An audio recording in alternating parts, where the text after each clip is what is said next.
Welcome everyone to our first format lecture. Format lectures are part of graduate thesis here at SCI-Arc, and we're very excited to welcome Jane Mah Hutton today. I'm just going to read your bio since we don't know since we just met each other today, and I'm looking forward to getting to know you more in the future, and hope you can join us again.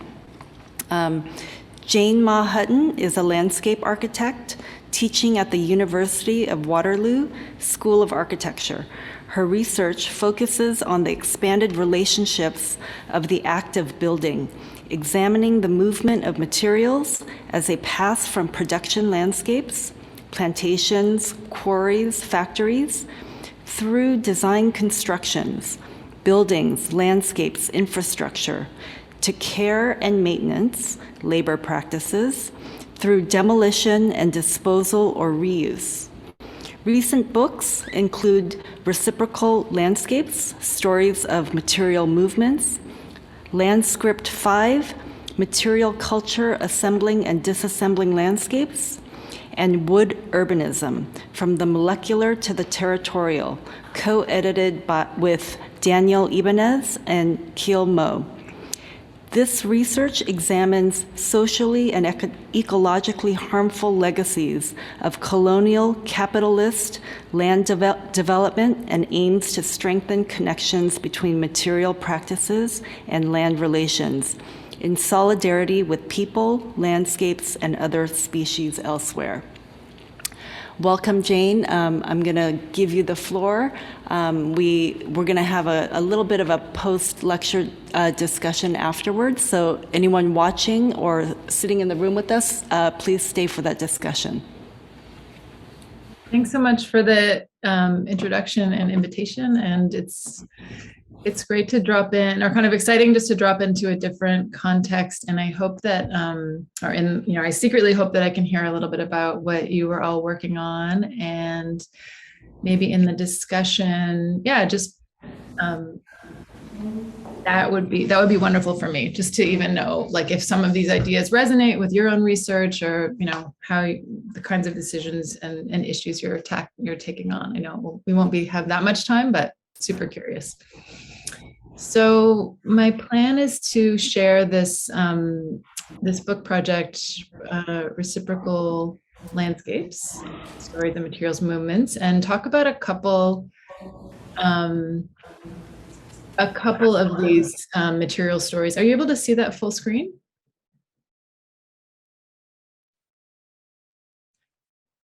Jacqueline? Oh, yes. Yeah. Okay. Great. Thanks. And yeah, just to talk about, kind of just walk through this research and kind of how it came about. Just because we're Zooming and it's totally disembodied, I want to tell you where I am working at the University of Waterloo School of Architecture in Southern Ontario. And it's part of this, it's right on the Grand River, which you can see in this drawing on the left. And this drawing describes a piece of land that the British Crown promised to the Six Nations of the Haudenosaunee, Six Nations of the Grand River, Haudenosaunee. And in red is the area of land that's currently kind of managed by that group of people. And on the right is a newspaper clip about the fact that last year the Haudenosaunee chiefs declared a development moratorium across the entire Haldimand Tract, asking for no new development to occur without consultation of the Haudenosaunee Land Development Institute, which is basically a call for there to be accountability and stewardship when developing land. And so this is, on the one hand, a way of acknowledging this context that I'm working in, but also I think a lot about, or is deeply connected to the research, which is about trying to understand connections between construction and land relationships. And it is research that emerged while working as a landscape architect and kind of specifying materials and really enjoying this, like the aesthetic pleasures of working with materials and wanting to know more about where they came from, and kind of really diving into that question of like that which is often hard to find. So, what are the actual landscapes that materials that we build with and create new buildings and landscapes with? What are the landscapes that they were a part of? And essentially the research is trying to, like for myself, trying to unlearn the commodification of materials. And for me, I'm just I've kind of like grown up with objects. And so I think of a 2x4 as something I buy. And so the project is in some ways just trying to start to crack that open a little bit and to try to see a 2x4 as a connection, as a continuity with another place where it grew as a tree and where it had other relationships outside of human utility, outside of exploitative or extractive or kind of like profit-driven relationships. And so that's like at the heart of what drives this research. And this is a diagram showing material consumption over the last century in the US, and is a kind of footnote for trying to think about how, when we look at political and economic change, how tightly tied that is to material consumption and material paradigms. And so in a way, this book is about trying to reflect that as well, this kind of environmental history of capitalism, where we see a kind of material paradigm shifts that are aligned with economic shifts. And so in this book project, there are 5 chapters, and each of them focuses on a single material: fertilizer, granite, structural steel, street trees, and tropical hardwood. And each chapter takes place about 30 years after the last one. And the basic kind of conceptual or structural trope is that all of these materials were in some kind of well-loved, well-documented Manhattan urban landscape. And so in each chapter, I follow that material back to a place that it existed. And the idea of the cross-section of time is to choose cases that reflect changing economic regimes, changing labor practices, changing design agendas, and changing public attitudes about resource exploitation and quote, nature. And so within the chapters, the aim is to really take these 2 places that seem very separate, very far away, and pull them right next to each other, and try to understand how they are related, how seemingly faraway places are actually co-created. So you have a deeper quarry in one place, new material improvements in another. Another agenda is to try to see these materials not as commodities, but as continuous with landscapes that they come from, as to see them as livelihoods of people, to see them as habitats of other species. And then also to see how these material movements relate to design agendas, the things that designers say they are trying to create through the cultural ideas that they're trying to convey in their projects, and how these map onto the real relations of material production. So this drawing just shows these 5 chapters and where they, started from in the globe and where they ended up in Manhattan. And I'll just talk about a couple of these in more detail, but I'll just do one slide for each of the chapters. So the first chapter traces this really small amount of guano fertilizer, so basically bird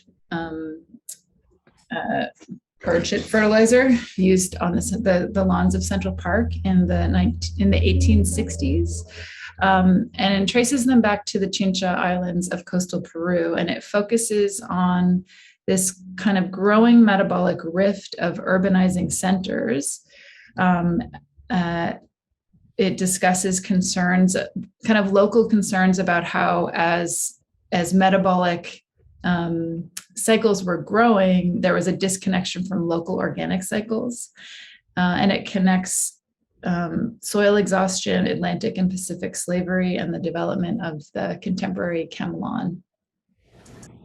And the second chapter is about granite blocks from the Fox Islands in coastal Maine that were used to smooth the pavement and flow of capital in Broadway, and the street called Broadway, in the 1890s. And so around this time, granite was really this material of choice for paving streets and constructing buildings and kind of anything that was monumental and important at the time.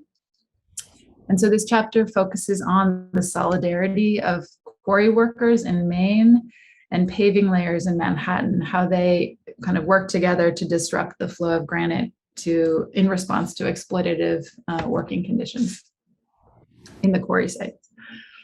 And then the third chapter, which I'll talk a little bit more about, is about this moment as granite gives way to concrete reinforced with steel, and as steel is kind of sprouting as towers and bridges and rail lines. And it follows structural steel from U.S. Steel's Cary blast furnaces on the Monongahela River near Pittsburgh to Riverside Park on the Hudson River in Manhattan. And it looks at how, at the one hand, while steel was being used to construct Riverside Park, the actual making of the steel was transforming this Pittsburgh Riverside, as well as a whole number of other landscapes. So this is a view of the central promenade of Riverside Park overlooking the Hudson River on the west side of Manhattan. And here is this grate, which you can kind of overlook the fact that you're actually on a rail tunnel until you hear until you hear like a train barrel through.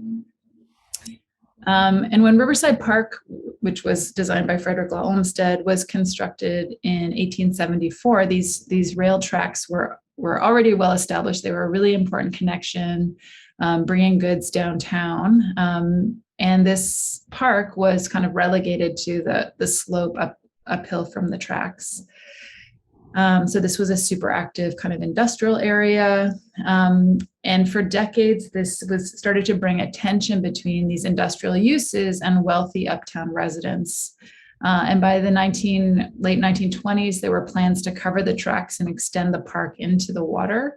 But this was disrupted by the stock market crash. So then we can jump 370 miles to the west in Pittsburgh on the banks of the Monongahela River, where this kind of public access to the river was also highly contested and congested, because here the steel industry was growing. Pittsburgh was this really strategic location close to coking coal, Great Lakes ore routes, and Midwestern markets. And here you can see the Cary furnaces connected to the Homestead steelworks across the river. So as Pittsburgh becomes an industrial center, steel production is changing the shape of the rivers and also, the color of the sky and water. And the river is receiving toxic industrial waste, acid mine drainage, and raw municipal sewage. And by the turn of the 20th century, this condition really changed the health condition of the city. Typhoid rates were 3 times that of other cities, disproportionately affecting Black and new immigrant residents based on kind of neighborhood locations. And so at the time, residents really had hardly any access to this increasingly toxic and obstructed river's edge, and began to see them as primarily industrial. Planners, including, this is a map from a report by Frederick Law Olmsted's son, were really arguing for the importance of Riverside, like public riverfront access, and argued that there needed to be some kind of park space, but the city largely ignored these recommendations and didn't require Riverside parkland. So these are the 2 remaining furnaces of the Cary furnaces that were operating until 1986. And throughout the century, there was nearly like a near continual kind of river of molten iron flowing from these blast furnaces, crossing the river by a bridge, entering homesteads, mills, and leaving as structural steel members and plates. So this was about 420 acres of a complex, and this, homestead was really this like cutting edge demonstration of principles of large scale and integrated industrial works that kind of was the poster child for American industry in the 20th century. This is Ron Baraf, who works for Rivers of Steel, which is an organization that works to preserve and reactivate the area's industrial structures. And he was growing up in Pittsburgh when Homestead shut down in the 80s. So he's really experienced as much of the decline of the industry as its afterlife. So I was there because I was working on this project, but having a hard time sourcing the Riverside Park steel. And so I found a small clue somewhere that a nearby manufacturer had supplied a large amount of steel to cover New York Central tracks around the same time I was looking for. So it's not even a very totally conclusive link, but I decided to go with it. It's what I had to work with. And Ron kind of encouraged me that there was a good chance that the steel had come from Cary furnaces. So U.S. Steel's history really demonstrates the strategies of monopoly capitalism to reorganize and control huge expanses of land and enormous labor resources. Carnegie Steel bought the furnaces in 1898 and consolidated in U.S. Steel a few years later, and this company gained control of vast ore and fuel supplies and rail networks and kind of like all of the means of production. So it's pretty hard for me to get my head wrapped around the scale of this empire, but evidence is scattered everywhere in the small granules that we're even walking on. And Ron, leans down and picks up these different pieces from the ground. So there are pieces of iron ore, pieces of puckered black coke, and chalky limestone, which are the precursors of pure iron. And there's also aerated slag that's been skimmed off the top of the molten iron and kind of, scattered around the site. So the iron ore pellets came from Minnesota's Mesabi Iron Range, which is a 110-mile long ribbon that had settled there about 2 billion years before. And it settled there when photosynthetic cyanobacteria released incredible amounts of dioxygen into the Earth's no oxygen environment, and dissolved hematite rusted with this oxygen and kind of fell and settled on the ocean floor in this process, which one geologist calls the rusting of the Earth. And so where these, this Earth rusting occurred, where they ended up near the Earth's surface, this became this incredibly profitable material resource close to the Great Lakes. And this like strategic location made this land a real linchpin of 20th century industrialization. For U.S. Steel, the tracks provided about 3/4 of its ore and 1 billion tons of ore by the time Riverside Park was completed. This is the Mesabi mine. So U.S. Steel goes on to purchase transport systems, including steamship companies to float ore through the Great Lakes and railroads to get ore to Pittsburgh. Coking coal from Connellsville was the primary fuel. So partnering with Henry Frick, the company gains control of 2/3 of the region's coal reserves. And then the third precursor is limestone, which serves as flux. And by the turn of the century, the company owned 75% of the Pittsburgh Limestone Company. And so there's really this like continual stream of ore, coke, and limestone flowing towards the Cary furnaces, each step part of the integrated U.S. Steel works. So Ron Baraf kind of walks me through the abandoned structures, and he's able to animate them as if they're, like in operation. And he describes how the ore and limestone and coke would go up these furnaces in carts, and then they'd be tipped into the top of the furnaces, into the shafts. And then he kind of narrates as they fall through the furnace, the iron's melting, it's collecting at the bottom, and limestone is binding the non-metallic minerals into this foamy slag, which floats on top. So they skim the slag off. and dump it in Brown's Dump, which is now a mountain nearby. I'd say a big hill, but it's pretty significant landform. And then the molten iron would head across the hot metal bridge to Homestead Steelworks, where it's combined with scrap steel, limestone, and other additives, cast into ingots, and then rolled and shaped, and then sent to manufacturing plants like the American Bridge Company in nearby Ambridge, where they were cut, welded, assembled, and shipped. And by the 1920s, a quarter of the national steel production was heading to New York, the New York region, as towers were being constructed and infrastructure built, and as Wall Street was solidifying as a global financial center, and industrialists and developers were basically growing their fortunes in steel towers as real estate speculation. And this speculation is also what leads to the crash of 1929.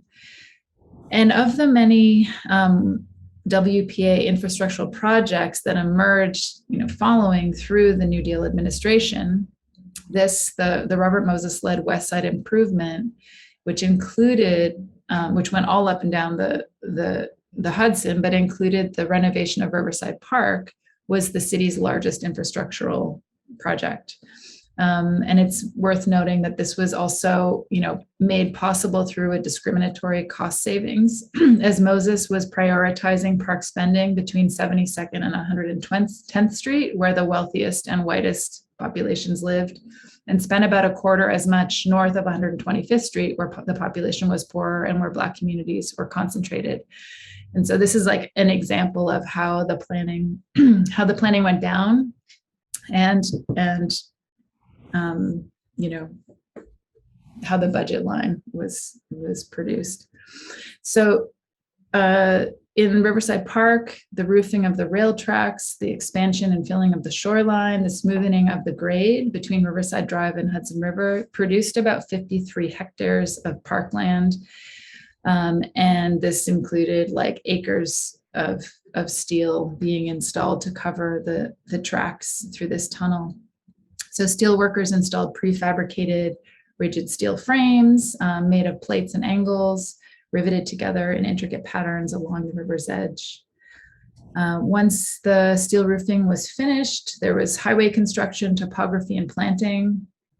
And this steel structured landscape offered this precedent for the integration of highway and parkland. So this this was part of a kind of movement of the seamless, landscapes of mobility that wove together recreation and automobile tourism for people who had the means to leave the city. So this photo comes from a brochure that was celebrating the park's opening, and I love it, so mysterious. And it says, above these covered tracks are grass, steel, and grass, trees, and sunlight.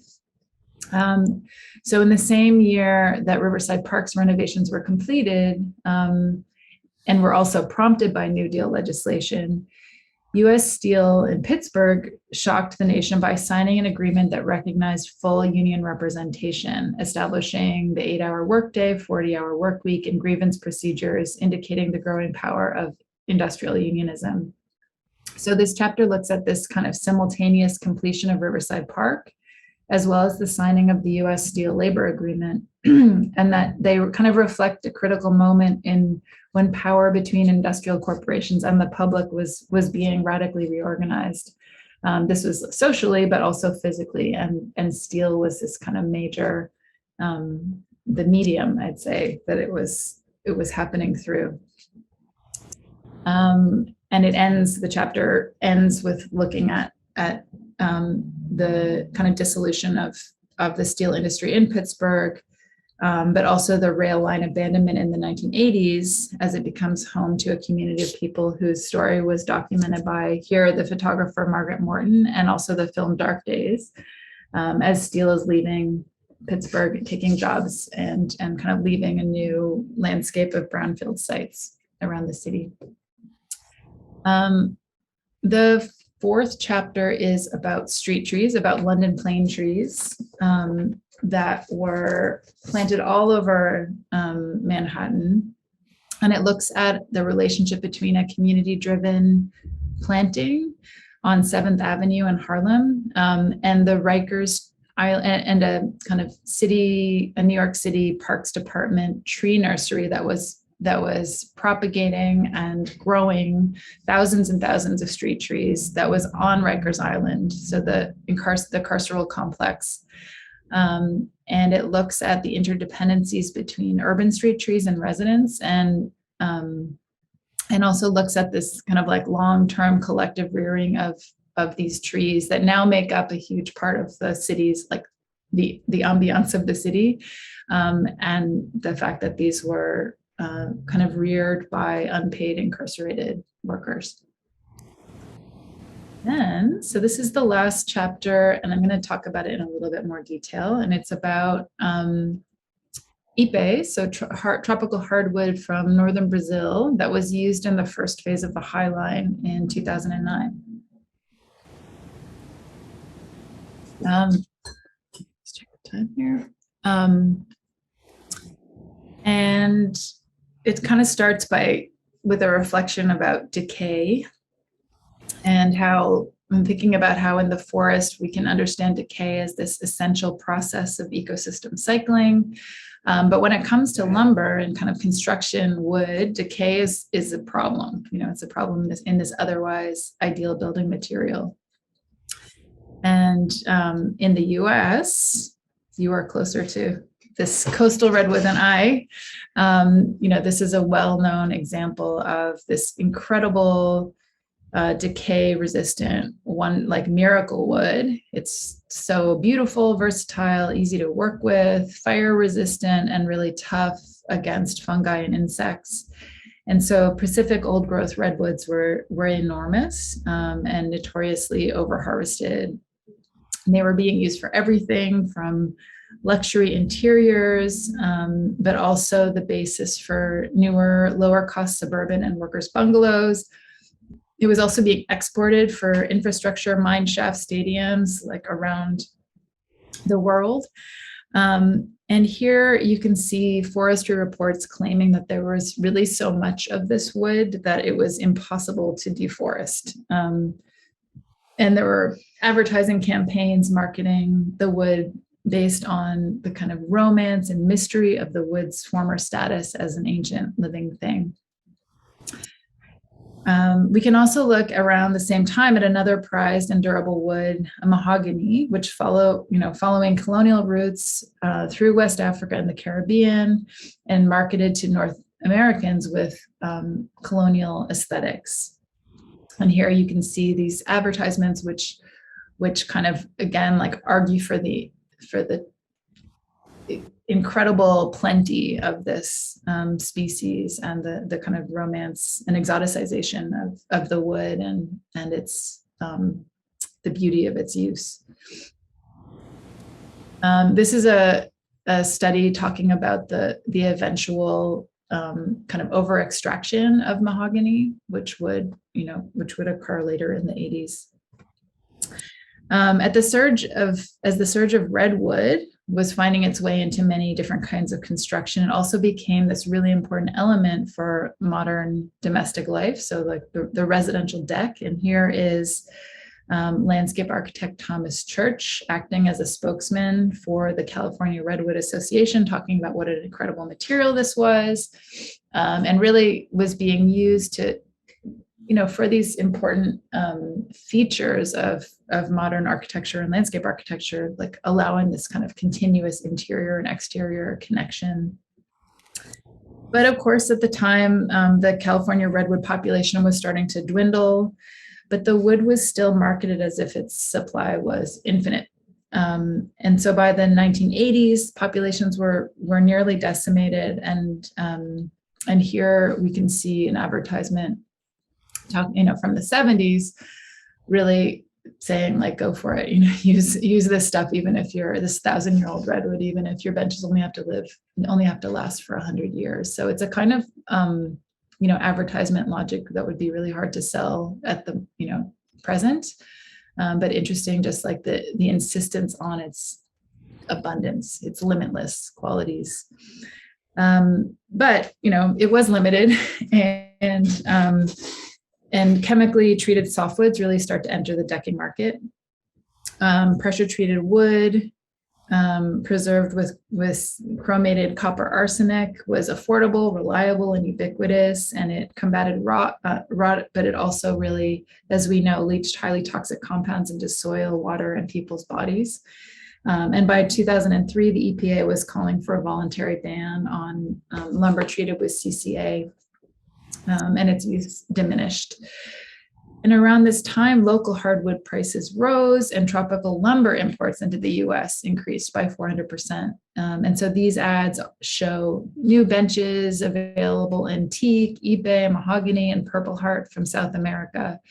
So all of a sudden, designers had access to these previously unknown woods, and they all promised better than redwood properties. There was no more redwood, and they also didn't have toxic chemical treatments.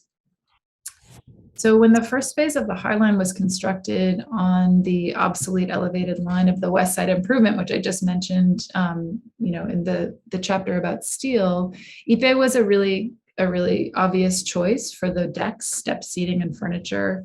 It's just so durable, so beautiful, resistant to decay, and so that's made it one of the most popular types of commercially available hardwood for higher end residential parks and public landscapes. But like old growth redwood, it's very slow growing, so its use is controversial, raising questions about the sustainability of its harvest. This photo is taken about 4 months after the High Line opened, when activists from the Rainforests of New York campaign hung this banner. And they were challenging the sustainability of tropical hardwood certified by the Forest Stewardship Council, or FSC. And so their broader campaign was really opposing the use of tropical hardwoods like ipe in public landscapes. And they were claiming and sending the message that New York City was the largest municipal consumer of tropical hardwoods in North America, and advocating for that to end, for there to be a kind of moratorium.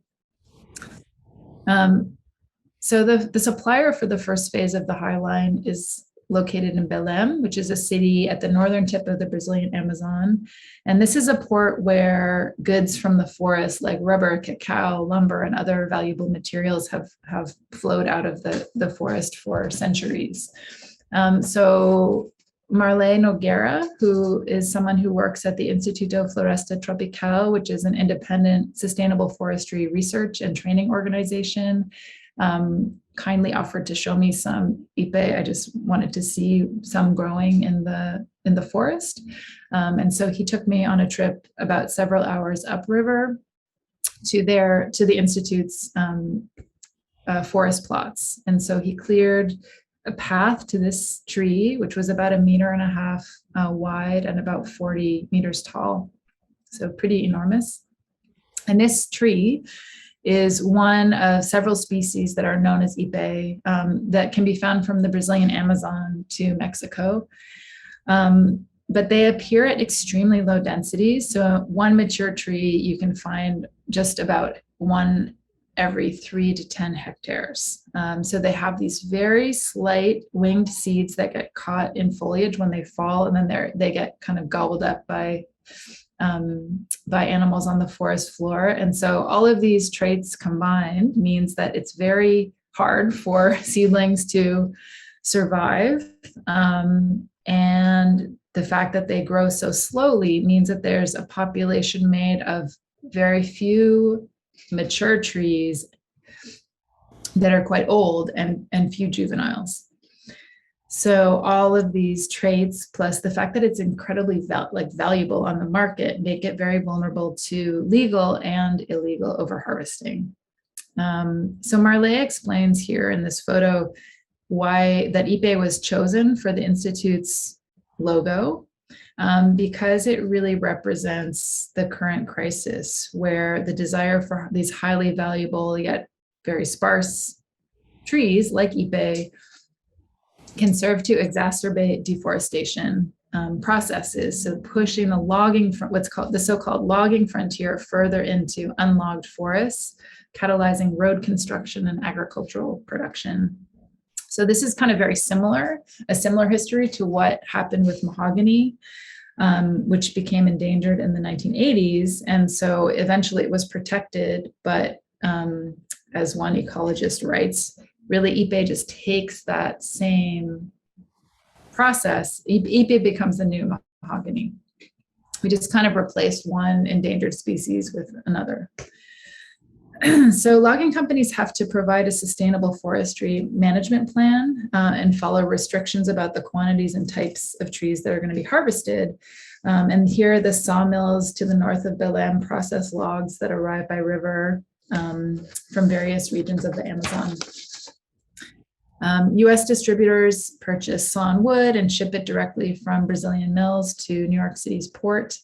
And each shipment of sawn lumber is associated with a unique number and a set of documents that describe the chain of custody. And of course, according to the Brazilian government, the system has significantly increased its ability to control illegal logging and curtail deforestation. This paperwork, they say, kind of makes it impossible for illegal companies to survive. And on the road back from the field station, we see officials from the Environmental Secretariat stopping trucks loaded with logs to check documents. It's this paperwork, Marley, who is my host, tells me that it's essential, but it can also provide a kind of administrative mechanism for concealing illegal wood. And just as it's kind of impossible to fully understand the extent of illegal logging, it's also difficult to grasp the labor conditions that are part of it. So in some instances, illegal logging activities involve what's known as debt slavery. And in the state of Para, the northern state of Para alone, there are an estimated 25,000 people working in landscape conversion. So this is not just logging, this is also all forms of kind of landscape conversion, including agriculture, et cetera. But still, there, studies show that there are thousands of people living in a form of forced labor.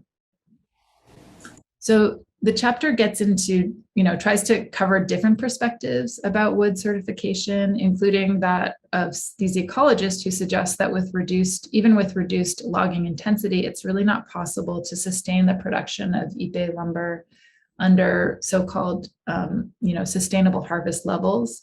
And the authors recommend further protection of the species, similar to that which was given to mahogany, but also they recommend incorporating silvicultural techniques, so different kinds of forest cultivation techniques that could improve chances of seedling survival.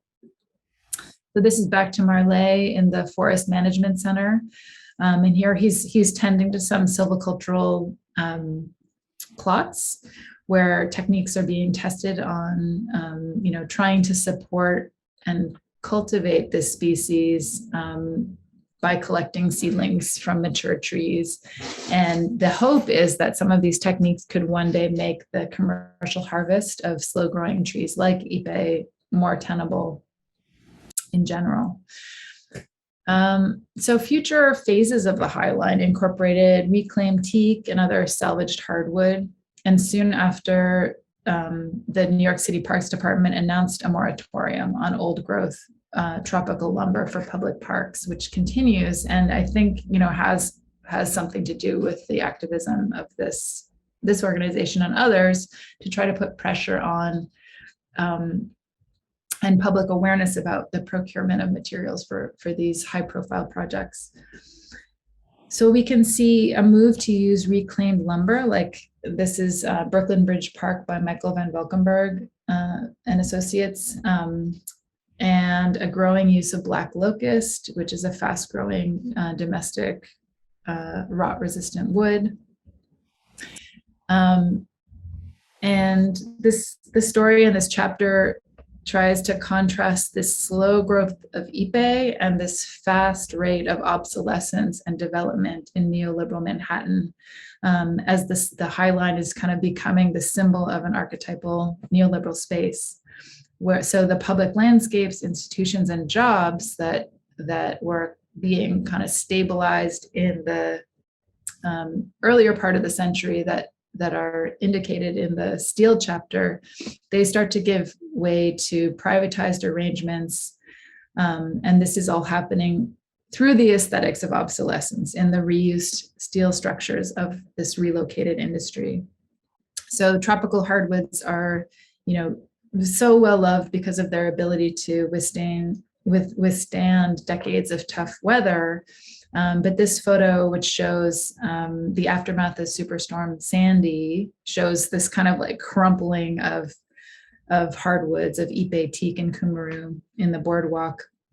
Reminds, it's kind of like a visual reminder of how easily that which is durable can be crushed in the face of climate-driven weather events, which we've all become really, we're all pretty used to now, seeing images like this. So, back to the forest and this kind of decaying wood, you can kind of imagine like what this smells like and feels like, and you start to notice the softening of the surface, the slow digestion of the outer fibers, and then later this wood becoming spongy and brittle before it eventually kind of disintegrates. So this is a kind of failure from some perspectives, but also this ability to degrade is also one of wood's most important traits, unique in this palette of conventional construction materials. So in some ways, it's interesting to think about how this fragility really is future strength as these sapwood cells eventually give way, supporting the forest as a whole, cycling carbon and other nutrients through the soil. So observing decay is this reminder of the relationships that allow ecological systems to thrive, endure, and regrow. It's, decay in general, I think, is a useful metaphor for thinking about what and how we construct today. We can think about the prior life and design for the afterlife of the materials that we're engaging with. But at the same time, the process of decaying wood is also not a metaphor. It's actually simply one of the pathways that sustains human life and other life that we all depend on. So I'm just going to wrap up there, and really the aim of this project was a thought exercise to try to decomodify my own understanding of materials as products, to try to see continuities and connections.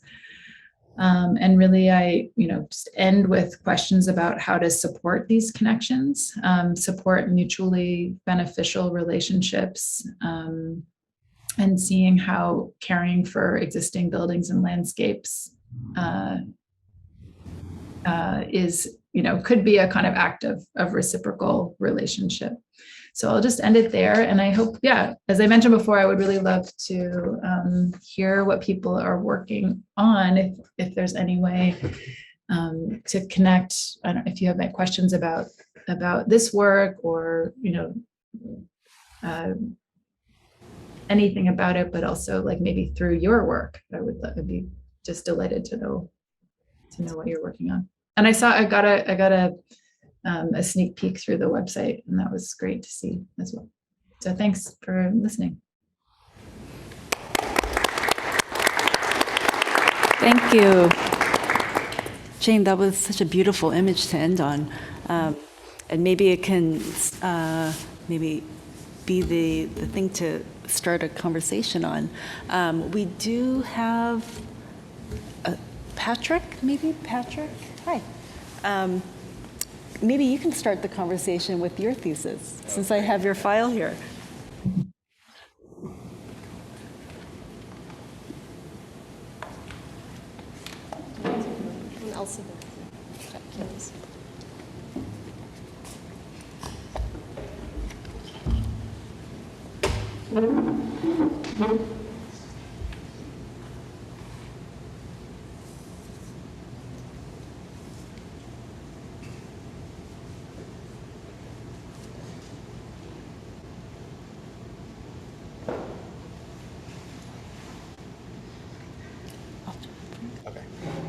Hi, Jane. Thank you for the great presentation. Hi. I think the work that I've been working on thesis is pretty similar. So I've been studying shell concrete, which is historically referred to as tabby concrete, which is concrete made of oyster shells that were left over over by indigenous tribes in the New World through thousands of years of coastal occupation from these large mounds referred to as middens. Sorry, I just want to show some images. Could you flip through to... so these are the historical references of tabby concrete. They were used mostly by colonials, so lots of plantations and fort-like structures. So it has kind of this dark past, but I was studying just historical references of it, and then eventually on, sorry, can you flip through a little more? These are just examples of how it was used and created. These are the historical references of the indigenous middens. That upper right image is one. And so these indigenous tribes created these mounds and used them as kind of plazas and dwellings, and also shelter. And then to the right is an example of what I've been referring to as like a man-made midden, or a contemporary midden, I mean, in Cleveland, Ohio, off of Lake Erie. It was a collection of sediments at the bottom of Lake Erie that was removed to allow for boats to pass through a little easier. And so I'm studying if tabby concrete could maybe be recreated using invasive species that are in Lake Erie. Jackie, if you don't mind going 2 slides forward.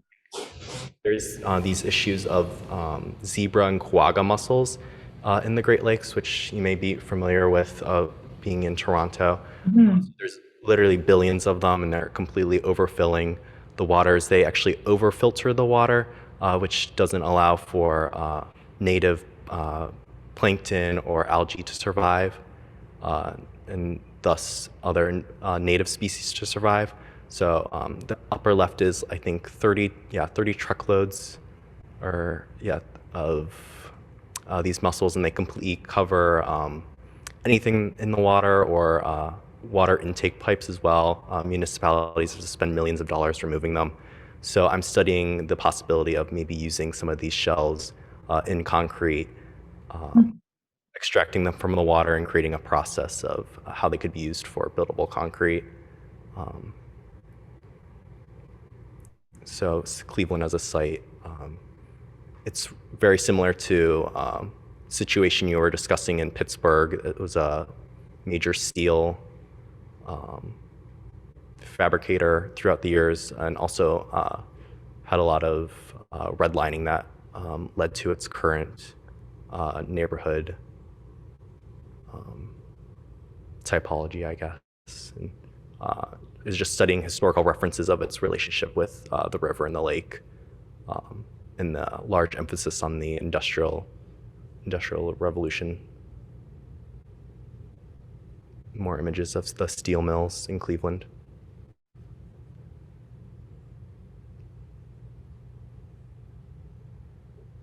So I'm studying also Cleveland's expansion plans. So it's pretty similar to your discussion about Pittsburgh and Riverside Park in New York, and a relationship between a more industrial river and then how we could create public access for these underprivileged communities around it. And this is a concrete sample I created, shells. Just a preliminary one though. Wow. I think so, yeah. Sorry, a little rambly, but. No, it's great. It's fascinating. I am so interested to learn more about all of the things you just mentioned. Yeah, thank you so much for sharing that. That's like such a treat. I haven't heard anyone. I mean, have you come across other people working on this? Yeah, I found a few other, I guess also theses, and from different sides though, not many architectural ones, but other scientists looking at the use of what we could do with these shells. As concrete, as an aggregate? As an aggregate, and also as I think there were some examples of using the shells as fertilization. Mhm. I'm trying to think of some of the others. Mhm. Yeah, it'd be really, I guess there's like so many questions about how it, is that something you're going to be getting into, like doing some testing of it, or how do you imagine? So yeah. Yeah. Yeah, it's interesting, like kind of unrelated, but I feel like I've seen different approaches to, like material projects, or eating invasive plants, or kind of like different forms of imagine like textiles and that sort of thing. But I don't think I've ever seen anyone take on the zebra mussel like that. I think it's really interesting. And also to connect back to the tabby concrete. That's something I'm really excited to learn more about. Thank you for sharing that. Yes, and thank you for your lecture. Sorry I don't have a compelling question to kind of connect the two right now. I'm just so happy to thank you for, no, I'm just really happy to get like a little window into something that's going on. Because I think a lot of times these exchanges are, they're like one-sided, so I like, it's wonderful. Thank you. But maybe I can ask a question. Yes, please. Because Patrick has been working on this for a few months, and one of the things that we talk about is how do we represent time, or processes. As you said, that materials are, we often understand them to be products, but you really look at the material as a kind of process. And so it kind of displaces those things that we understand to be kind of like firm and spatial into those things that are based in kind of like labor and time. And I think, especially as architects, we don't have as much at our fingertips, like in terms of tools, techniques of visualization, and like rhetoric even, to understand how to describe and how to work with time and labor as like constructs, rather than, form and space, which is what we're used to doing. And so in many ways, some of the conversations in studio have been about, or at least with Patrick's project, have been about exactly that, like how do you visualize temporal processes? And maybe you can speak a little bit to that, because as somebody who works between the kind of like research, field work, archive, and then back in studio, back in the building, how do you move through these media? I wonder, I'm curious, like how the scientists that are documenting the zebra mussel populations, like there must be really compelling visualizations of that. Are there? Are you coming across that? Like in some ways, I think, okay, it's such a unique context, because you're connecting this manufacturing of this composite with this population, which is constantly changing also, right? And the idea of the harvesting of it changes it, but it's also growing on its own as being, it's like there's a lot of other factors. It's unlike, let's say, the seemingly inert quality of a mine that's like at least seems to be like stable, and you just like dig it up and take it. This is a dynamic population. So it occurs to me that they're probably, but maybe there are ways that the ecologists are drawing that, or spatializing that, because I imagine that it, there's all kinds of conditions about how the zebra mussels like grab onto things, what kinds of, where they tend to accumulate, et cetera. So mostly I'm like always thinking about like you have access now to this other form of visualization. So like, can that inform your drawings? I think that could be really interesting. It gives you like a different approach. But then, maybe I definitely don't know the answer, but it seems compelling to be able to draw and discuss and describe this process as continuous with that changing population. Like it's not just the it's not just like the concrete, it's not just the place where the concrete is made, it's somehow making a connection of, of like how much of this population is being harvested, like is it and what kind of impacts might that have on the population. Maybe it's not, maybe it's like, I mean, just the sheer, even just to get your head wrapped around the sheer quantity, which you already, I think, presented really clearly. Like, what are we talking about? Like what would it, is the intention to actually kind of like affect the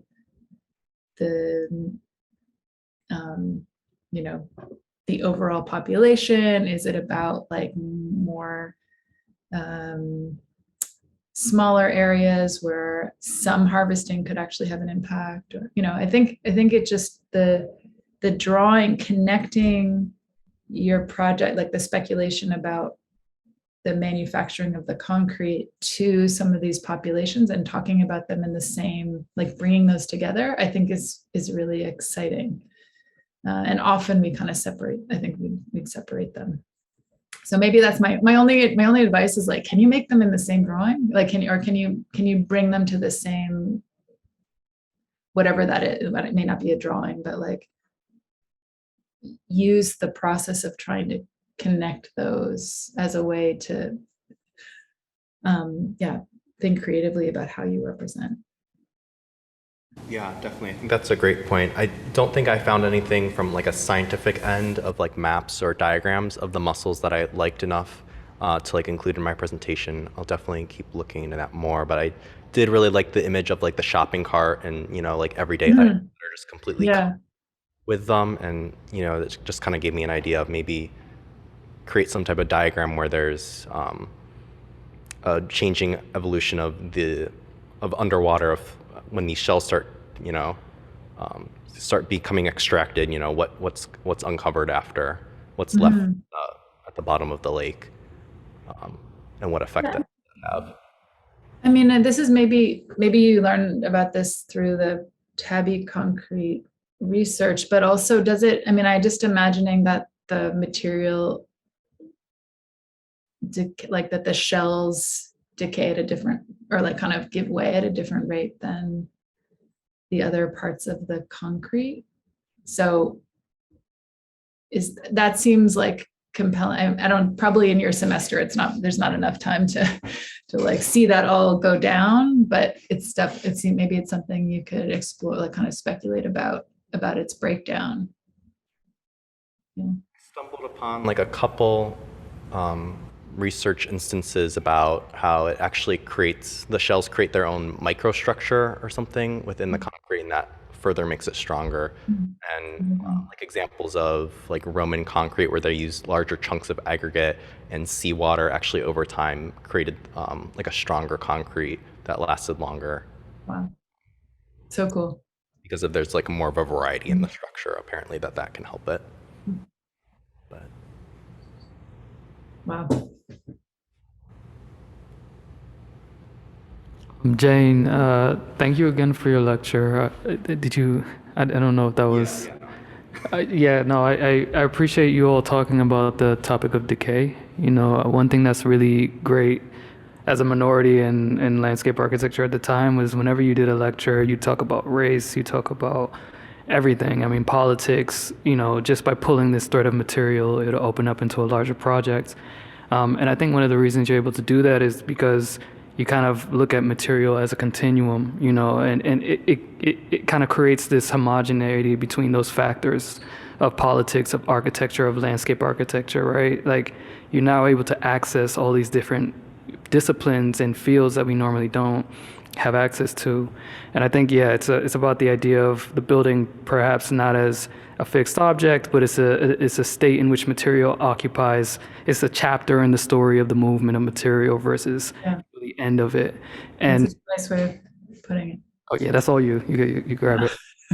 And one of the things that I think makes it an important case for what a building can be as well in that context is that, can it decay, and to continue that narrative and that framework of it being a temporary state of material, I almost feel like you must address its end state. Mhm. Your project, I Totally. wonder, like, do you have experience, or have you seen experience, or been in the field or out in the, academia?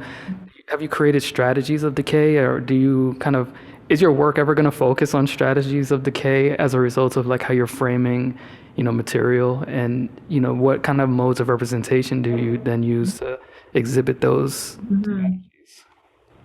That's a really, I haven't, I think I haven't, I don't have an answer to the modes of representation, but I think that's a really compelling question that I would like to think about some more. I guess I would say that the more like in the last couple of years, I've started thinking a little bit more about that, like the so-called end of life, and have been learning from people who are doing research more about deconstruction and like deconstruction kind of activism from a like heritage point of view.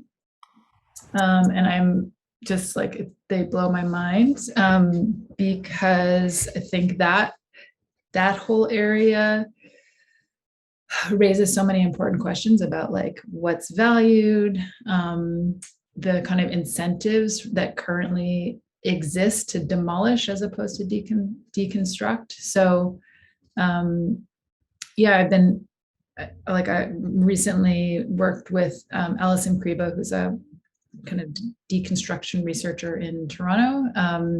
And we were talking with May Bowley, who is she runs an organization called Repurpose Savannah. And I know there are a lot of really amazing organizations doing kind of material salvage and deconstruction work. And I think this is just obviously this is like the beginning or a resurgence of this practice that's so critical, but has been kind of like literally bulldozed by how cheap it's been to bulldoze and to landfill. But probably that like the likelihood is that is going to change. But May Bowley's organization specifically, which is in Savannah, Georgia, specifically trains women who haven't been, to like develop the trade of deconstruction work. And so that to me is like a really interesting practice to think about like what goes in, what technically goes into that. And I think like people who are architects or designers who are more used to thinking about working from new materials. Yeah, just the general focus on like getting over the idea of the new seems pretty important. And so maybe decay is both like extending, I guess it could include all forms of kind of material care. So that might be like, yeah, allowing materials to decay and become something else. It could mean extending or like, like finding other pathways for them to persist, or like finding arguments and policies that support them to stay in place. So I think all of those, yeah, everything that's like considered the end, I think seems really crucial to pay attention to. Can you drop some of those names in the chat? Yeah, for sure. And I don't know if any other students have some more questions or want to talk about their work. There's a mic being passed. I have a question. You also spoke about this idea of like decomodifying your thought, which I think is really interesting and also really relevant to SCI-Arc and sort of the context we find ourselves in Los Angeles.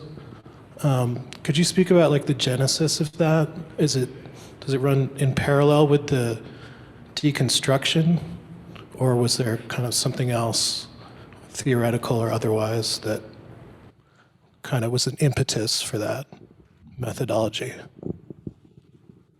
I guess I bet they are. I never thought of that, but they probably are related, and maybe they're both like, it's like reactions to a lot of like so-called truths, like the building is the good thing, the object is what's important, Sorry, it's really loud at my house.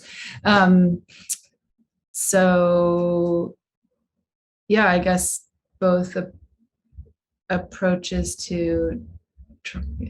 I mean, it's maybe just super basic, but just like trying to see things as relationships instead of as like fixed, fixed objects, like individual heroes, or totally fetishized objects that are separated from their surroundings. But I mean, I think in some ways that's like, I don't know, I can't speak for everyone, but that's like, that is my experience, like, or that is like a modern experience, like who knows where all this stuff comes from, what is my connection to, like, I just made this land acknowledgement. Well, what is really, what is a connection to land? And I don't know, but I know that there's like something kind of disconnected going on. That kind of runs through a lot of, that kind of like appears in many contexts. So I think, yeah, the desire to have a kind of different type of connection to stuff probably does relate to the idea that, yeah, when something is obsolete, like I guess just to challenge like the total like disposability of things that is deeply in, like, as deep in me. It's like, I don't know, it's just hard to unthink that, but it seems important to try. Thanks for the question.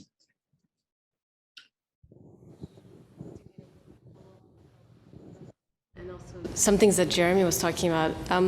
What's really amazing about the book that you presented is that every single site is doubled.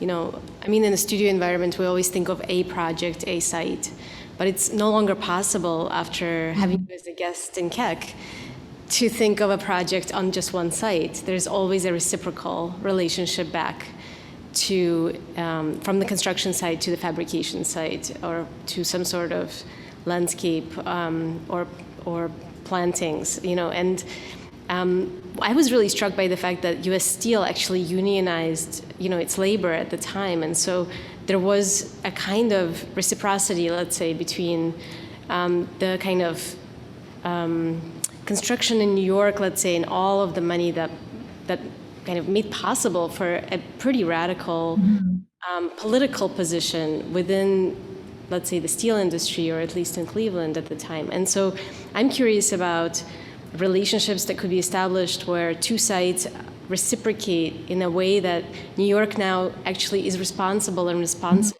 to a site in the Amazonian kind of like village or town. And what are like the, we have a lot of new also conversations about labor and unions kind of arising today. And I'm curious about whether it's like a labor practice, reciprocity, or like what goes back in the other direction, let's say.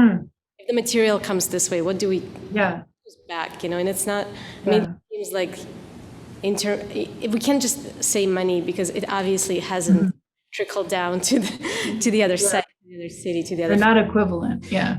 Not at all. Yeah. I just love that statement. I just think it's a good question, or like, it's a good point. And maybe as like for developing research projects, I think maybe it's like a prompt, or like it's it's like maybe the project is about a site and you need to focus for a good reason, but maybe there's always like a counter site, or that helps you explore some of the the back and forth. And I also really like the point about this like seeming unidirectional. It's like, oh, it's fine, like we took that and we sent some money back there, but like the impossibility of that, like that doesn't really describe the relationship. So yeah, maybe we should all have multiple sites, but we also only have so much time, so we do that.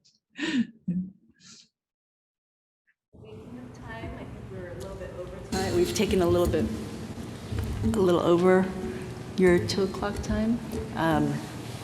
Jane, thank you again.